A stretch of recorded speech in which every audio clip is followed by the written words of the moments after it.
The Instructor Podcast with Terry Cook, talking with leaders, innovators, experts and game changers about what drives them.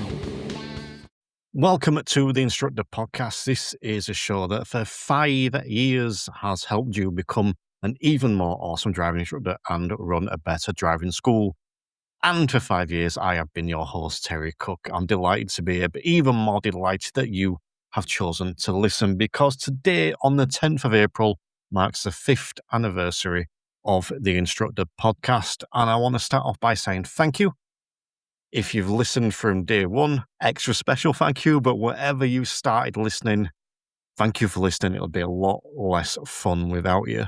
Because when I started, I was just an instructor with a microphone, a lot of questions about why we do things the way we do. I didn't have a membership. I didn't have a podcast. I certainly didn't have all the answers.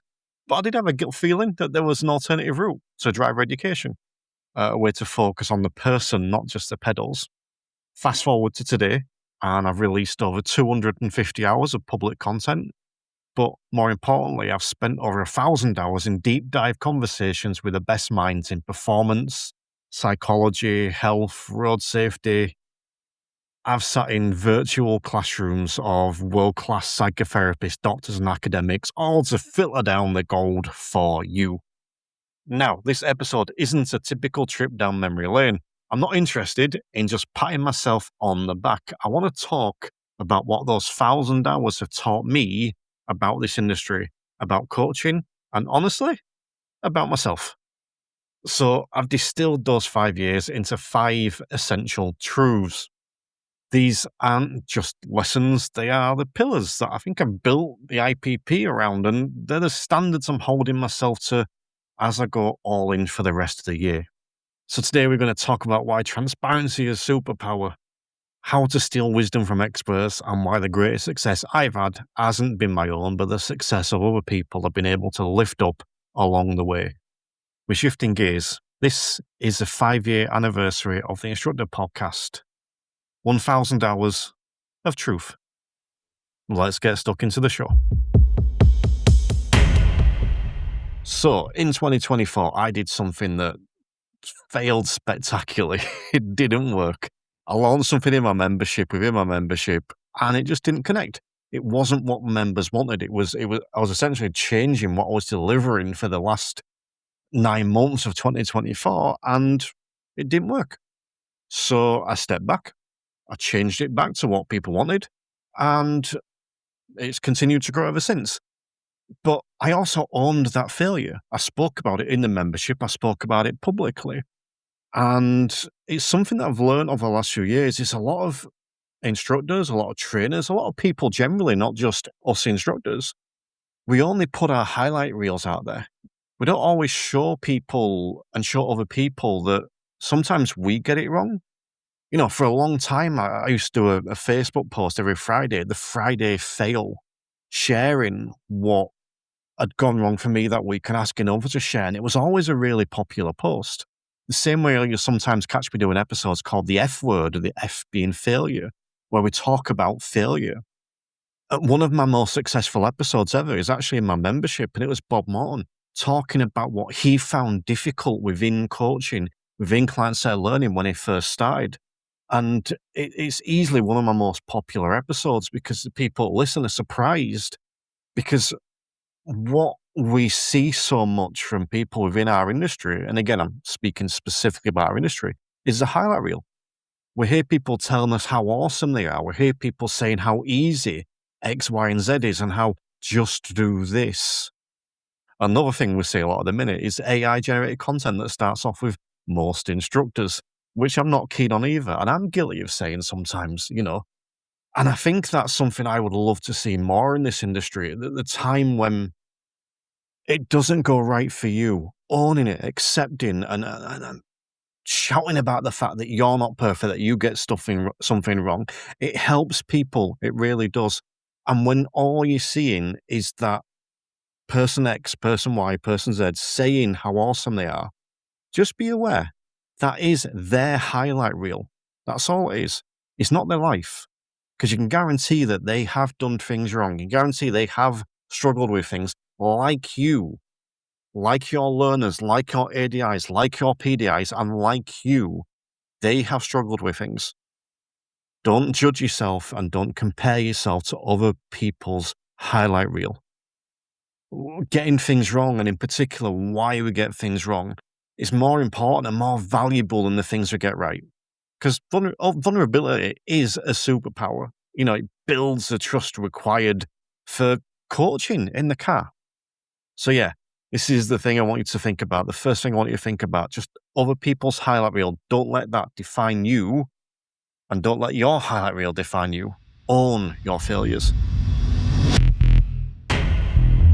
The second point I want to talk about is the cycle of applied CPD. So last year, I changed the way I ran this podcast. I changed it to monthly regular episodes with bonus episodes.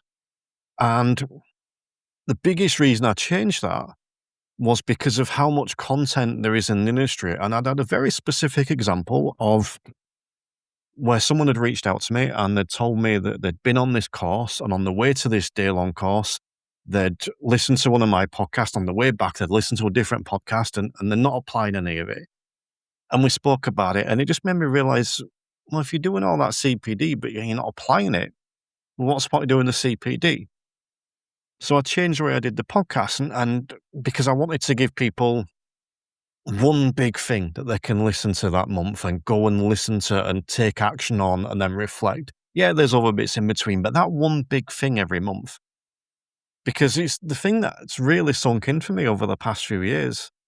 You can listen to all the CPD in the world, or watch all the CPD on the world, or partake in all the CPD in the world, and it's going to have an impact, of course it is. But you'll get the most from it if you listen, if you act, if you reflect, and then if you repeat. That's how you're going to get the most from it. So whether it's this episode and you think, oh, that's interesting, I'm going to write that down. And then you put it into practice, and then you apply it for a week, a month, or whatever, and then you reflect on how it's gone. You decide if anything needs to change, and then you go again. And if that sounds similar, and if that sounds familiar, it's probably because it's how you work your lessons. So there's a bit of a clue there. And I did actually hear a podcast at the start of last year, which got me thinking about this. And the guy was talking about people listen to self-help audiobooks and self-help podcasts and read self-help books. And his point was, if you're listening to them, but not acting upon them, then it's just listening to it as entertainment. Now, to clarify, there's nothing wrong with that. And if you just listen to this as entertainment and take the occasional inspiration or motivation or golden nugget, then that's absolutely fine. Or even if you just like listening to me, that's fine. But if you really want to get action, if you really want to improve, you turn that passive listening into active application. You move beyond just knowing the GDA matrix to seeing it live in the car. Listen, act, reflect, repeat. The third truth that I want to talk about is the idea of aggregating marginal gains.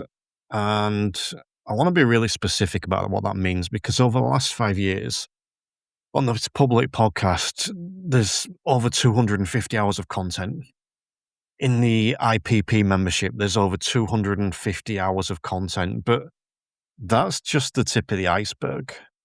When you factor in the pre-interviews, the off-camera research, the follow-up calls, and the private sessions where I've been able to pick the brains of people who are literal experts in their fields, that number is easily over 1,000 hours for me. Now, I say that not to sound impressive, but to emphasize the sheer volume of wisdom I've been able to collect. Because here is the honest truth. Sorry, Ollie Taylor. 5 years ago, I didn't have the answers. I was just a guy in a microphone who was curious enough to ask the questions. And I want you to imagine the classroom I've been sitting in for those 1,000+ hours. I've sat across from world-class psychotherapists talking about why a pupil's anxiety can manifest as aggression behind the wheel. I spent hours with road safety academics looking at the data on why our traditional methods are failing young drivers. I've talked to doctors about stress and business experts about how to value our time as specialists. And I'll be honest with you, in many of those conversations, especially early on, that imposter syndrome was horrible. I'd be sitting there thinking, who am I to be interviewing a professor of behavioral science? But what I realized was I had a unique job. I was the bridge. They had the high level science. I had the passenger seat. Now, my 1,000 hours weren't just spent listening, they were spent interacting and translating. And this is what I mean when you sometimes hear me talk about the instructor's edge. I didn't become an expert because I'm naturally smarter than anyone else in this industry. I'm definitely not. I've become an expert because I've spent 1,000 hours doing the heavy lifting and filtering that academic and psychological wisdom into something that actually works for learners, for driving instructors, for trainers. It's the aggregation of hundreds of tiny marginal gains. It's learning something from a psychologist that might help how I handle a debrief. It's the insight from a comedian that helps me look coaching in a different way. Now, separately, these are just interesting facts, but together, well, together they form the alternative route. They form a way of teaching that is light years beyond just moving the feet and steering the wheel. I've done the 1,000+ hours of digging so you don't have to. So you've got 500 hours of information to take. I've done that so I can bring you the gold. The privilege of this podcast for me isn't that I get to hear myself talk. It's I get to share this filtered wisdom with you. Because when you stop being just an instructor and start applying that collective knowledge of 250, 500, 1,000 hours, you stop competing on price and you start competing on performance, not with others, but with yourself. You stop being a driving instructor and you start being a specialist. I'm honest enough to say I'm still the student. I'm still learning every day, especially now at my role at the William Merritt Centre. But I've got a much bigger toolkit now. And my goal for my rest of the year is to help you have it too. So the fourth big truth from the last 5 years that I want to talk about is something you probably heard me say before. But in reality, I've only recently realized how deeply it has shaped my life. It's something that I say a lot. What should instructors do? Do something. Because when I look back over the last 5 years, there was no master plan. There was no instructor performance and psychology membership goal. There was just a feeling of frustration. I was looking for a specific type of support, specific type of content that just wasn't there in this industry, in our industry. I searched for it and I couldn't find it. And then I realized that if it doesn't exist, well, I've got the chance to create it. And that's how this instructor podcast was born. And then the instructor performance psychology membership after it. It wasn't built out of a desire to be like a business mogul. It was built because I was lonely in my own pursuit of excellence, of CPD, of development. I wanted a space where we could talk about the GDE matrix and behavioral change and the alternative route without being laughed out of the room by the old school crowd.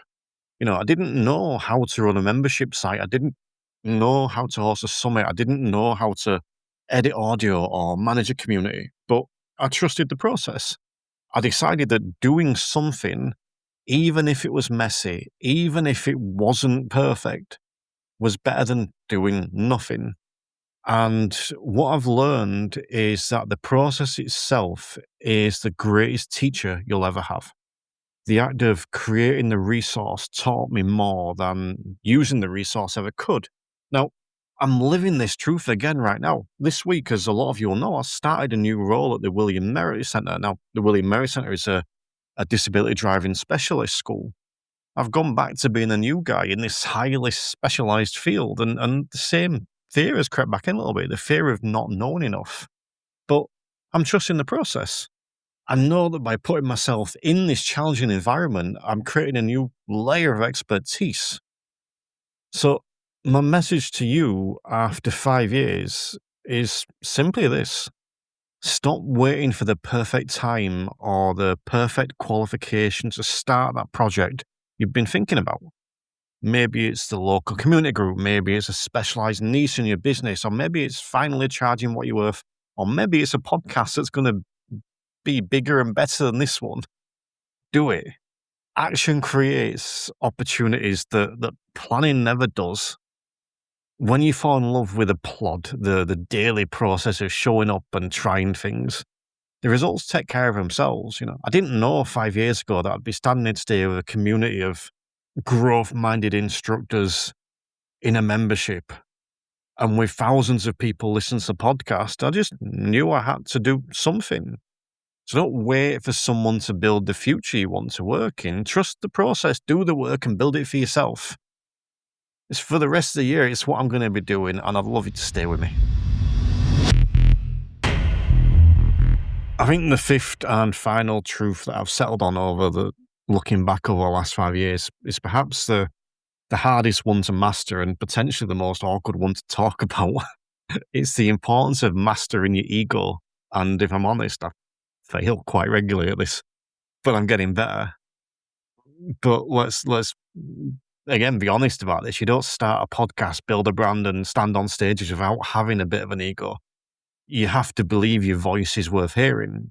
But I've learned that while ego is a great start, it's not the thing that you want to use to keep you going. If you stay focused on being that person, you're eventually going to hit a ceiling. You become so worried about looking a certain way that you stop growing. You stop being curious.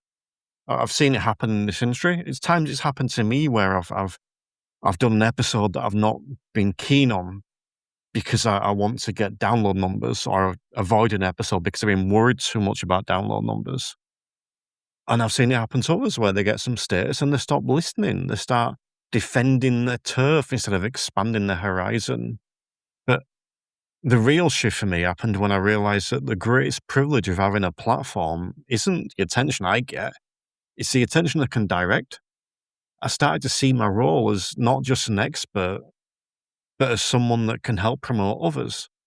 I realized that I could use this microphone to give a platform to people who were doing really good work, but not being recognized.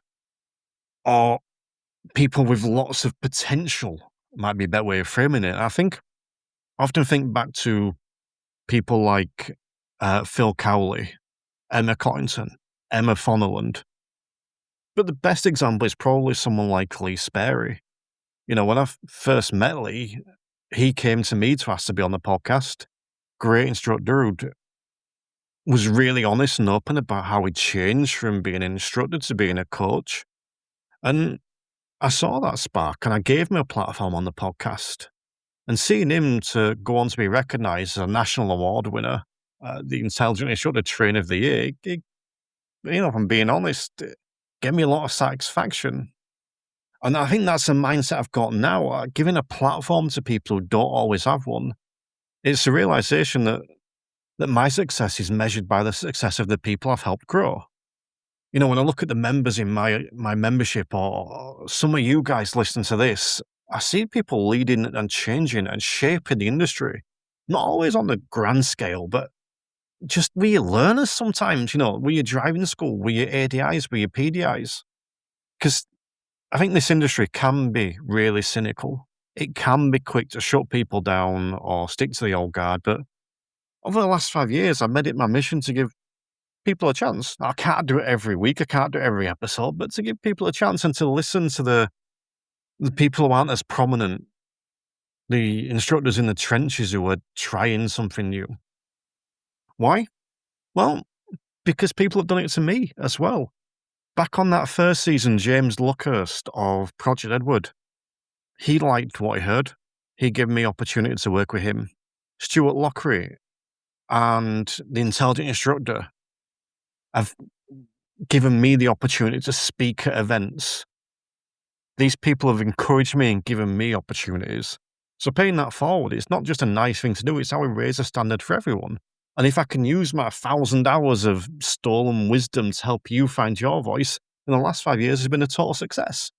So for the rest of this year, as I go all in, that is the standard I'm setting. It's not about me, it's about giving other people a platform, people that I believe in, people that I value, giving those a platform. So managing your ego means realizing that you don't have to be the smartest person in the car or behind a microphone. You just have to care enough to help the next person, help them fill their potential, whether that's a pupil at the William Merit Centre, a member of the IPP, or someone on this podcast. And that's something you can bring into. Who can you give an opportunity to? Where can you give someone an opportunity? And how can you create your own opportunity? So as I look back on these 5 years and the 1,000 hours plus of expertise I've been lucky enough to steal from others, I've realized that the industry's changing and I want to be part of that change, because today isn't just 5 years of the Instructor podcast. If we fast forward to August is 5 years of the Instructor Performance Psychology membership, which used to be the Instructor Podcast Premium. And as such, I'm running an event like I've never run before. The IPP Summit, 5 online sessions covering a variety of topics. So far, we've announced 2 guests.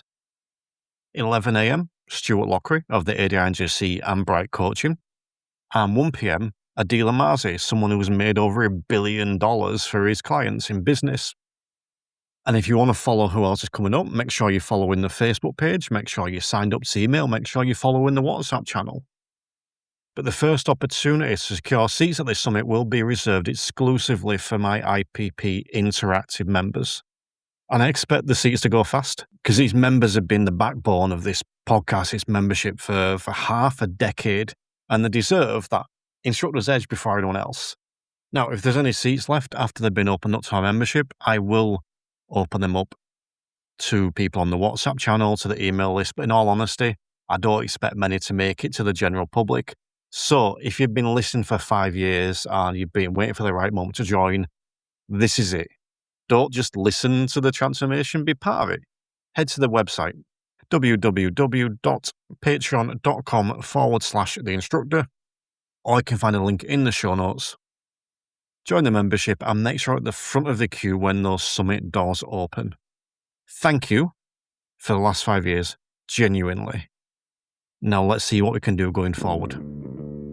The Instructor Podcast with Terry Cook, talking with leaders, innovators, experts and game changers about what drives them.